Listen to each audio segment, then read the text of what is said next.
Hello guys, good morning. To this video guys, i-share ko sa inyo ang health benefits ng pag-inom ng Chi Bougainvillea. Chi Bougainvillea have a natural cough remedy, easy as sore throat, relief detoxifier, assist with chest pain, can help with diabetes, stop diarrhea.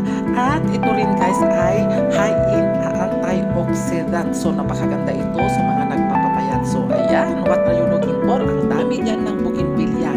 Ayan, lalong-lalo na itong kulay na ito. Napakaganda ito guys kapag gawin yung ting. Nagkukulay pink talaga yung kanyang water. So ayan, gawin nyo na guys. Ito na ang ating Bougainvillea. Kumuha na kayo dyan. Ang daming bulaklak mo. Kahit saan dyan sa Pilipinas, napakarami nito. Ayan, pero the best guys, itong kulay na to kasi yung water niya kapag pinakuluhan mo talagang makukuha mo rin yung kulay ng ano niya, dahon na bulaklak. Ayan. Ito guys, kapag kumuha kayo ng dahon na yan, yung bulaklak, tanggalin nyo kasi yun ang mapahit. Ayan. Pero kapag may diabetes,